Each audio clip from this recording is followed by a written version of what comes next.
नाजरीन, drama serial खुमार बहुत ज़्यादा इंटरेस्टिंग होने वाला है। नासिर की माँ नासिर के पास आती है और उसे कहती, तुम्हारे पास अचानक से इतना ज़्यादा पैसा कहाँ से आ गया है? कहीं कोई तुम्हारी लॉटरी वगैरह तो नहीं लग गई? हर वक्त तुम्हारा बटुआ पैसों से भरा हुआ होता है। नासिर अपनी माँ को जवाब देगा कि मेरी कोई लॉटरी नहीं लगी और ना ही मैंने कहीं डाका डाला है। एक मुर्गी होती है जो सोने के अंडे देती है, और ऐसी मुर्गी मुझे मिल चुकी है जो मुझे सोने के अंडे दे रही है।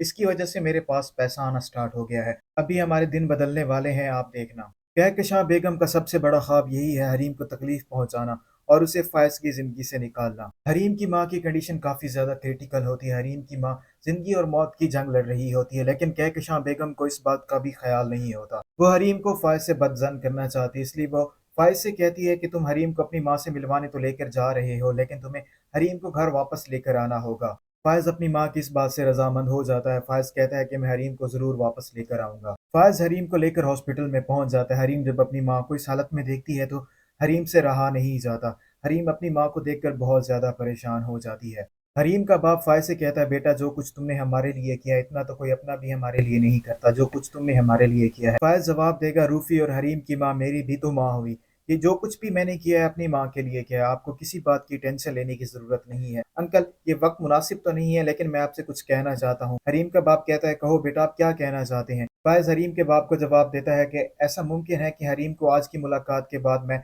अपने घर वापस लेकर जाऊं। हरीम का बाप कहता है, बेटा आप जरूर उसको वापस लेकर जाएं, हमें कोई एतराज नहीं है, और वैसे भी हरीम को इस वक्त अपने घर में होना चाहिए, आप उसे जरूर लेकर जा सकते हैं। फायज का बाप कहकशां बेगम से कहता है, मुझे रायान बता रहा था फायज मजबूरन ऑफिस आना शुरू हो गया है, और ये बात मुझे हरगिज भी गवारा नहीं है फायज के ऑफिस आने की वजह से उसकी स्टडीज पर कोई असर पड़े। फायज की माँ फुरकान को जवाब देती है कि असर पड़ेगा तो सिर्फ हरीम और फायज के रिश्ते पर, उसकी स्टडीज पर कोई भी असर नहीं पड़ेगा। फायज अपनी स्टडीज के बारे में बहुत ज्यादा कॉन्शियस है। आज मैं फायज का पहला इम्तिहान लेने वाली हूँ। हरीम की माँ की तबीयत काफ़ी ज़्यादा ख़राब है और वो काफ़ी क्रिटिकल कंडीशन में है। मैंने फायज का पहला इम्तिहान लेने का फ़ैसला किया है।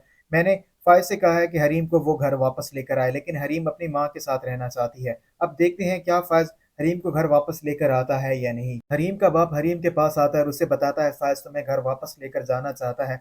हरीम फायज के साथ जाने के लिए इनकार कर देती है। हरीम अपने बाप और अपने भाई से कहती है, अम्मी जब उठेंगी तो वो मेरे बारे में ज़रूर पूछेंगी, इसलिए मैं वापस नहीं जा सकती। हरीम का बाप उसे समझाता है, फैज़ ने जो कुछ भी हमारे लिए किया है, हमें फ़ायज़ का कहना मानना चाहिए, आपको फ़ायज़ के साथ जाना चाहिए। हरीम की माँ को ऑपरेशन थिएटर में ऑपरेशन के लिए लेकर जा रहे होते हैं। हरीम काफ़ी ज़्यादा परेशान होती है और रो रही होती है, लेकिन हरीम को फ़ायज़ के साथ घर भी वापस जाना होता है। हरीम बहुत ज़्यादा मजबूर हो जाती है, हरीम के पास कोई भी रास्ता नहीं होता, इसलिए फ़ायज़ हरीम को लेकर घर वापस आ जाता है। फ़ायज़ और हरीम कहकशां के पहले इम्तिहान में तो कामयाब हो जाते हैं। अब देखना बाकी है कि आगे आगे क्या होता है।